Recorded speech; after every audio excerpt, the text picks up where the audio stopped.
तो हम बकायदा डिमांड बैक होकर के फिलहाल हाईकोर्ट में है। तो मैं इसलिए अपडेट इसमें देना चाह रहा हूँ कि बकायदा ये ऐसा नहीं है कि सिर्फ बाकी बातों से है, ये बकायदा गौतम बुद्ध नगर के तर्ज पे ही एक समान नीति का मामला है, तीनों प्राधिकरणों के तर्ज का मामला है और माननीय हाईकोर्ट में इस समय भी सुनवाई चल रही है, इन सारे किसानों के संदर्भ में भी चल रही है। तो मेरा निवेदन आपसे ये है कि एक समान नीति का जो भी लाभ है, चाहे वो 10% प्लॉट का है, चाहे वो एक्स्ट्रा मुआवजे का है और चाहे वो गाँव के विकास का है, वो समान रूप से लागू हो, उसको गौर से देखा जाए। उसमें जानबूझ करके बिल्डर गुमराह करने की कोशिश कर रहा है, चाहे वो विकास प्राधिकरण की नॉलेज में मैं समझता होना चाहिए, प्रशासन को या सरकार को गुमराह करने की कोशिश कर रहा है। बिल्डर को पता है कि ये बिल्कुल क्योंकि R&R की पॉलिसी इस पर लागू है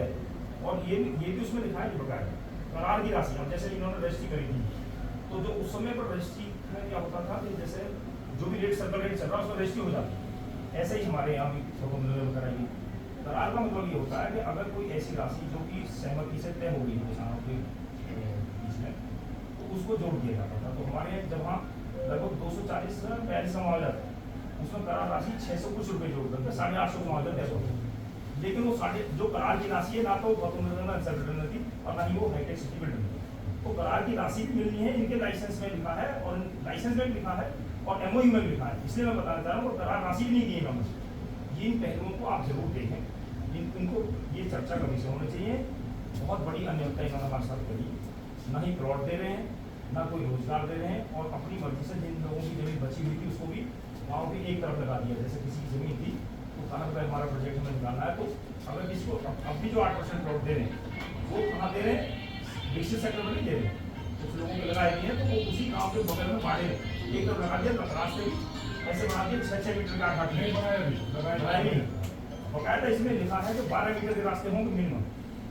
पुनर्वास पॉलिसी में भी है, बकायदा नियमावली है, तीनों प्राधिकरणों की भी है। तो हमारा निवेदन ये है कि इसको अलग चश्मे से एक समान नीति का जो राजेंद्र चौधरी ने 2014 में हाईटेक के लिए कहा, हम निवेदन करते हैं उस समय तत्कालीन जिलाधिकारी महोदय ने माध्यम से बहुत ईमेल थे, तो इसको निकाला जाए, एक समान नीति के लाभ। और उसमें ये भी लिख दिया गया था 1 जनवरी 2014 के बाद जब नया कानून लागू हो जाएगा तो मैं समझता हूँ 1 जनवरी 2014 के बाद कुछ लोगों ने बेनामी दी है, उनको भी नए एक्ट के साथ 4 गुना मुआवजा नहीं दिया है, 20% प्लॉट नहीं दिया।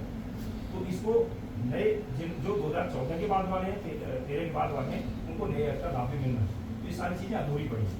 तो इसको प्रॉपर तरीके से देखा जाए। हम इस हिसाब से बात हो, हम ये चाहते हैं कि ये पॉइंट जो है प्रॉपर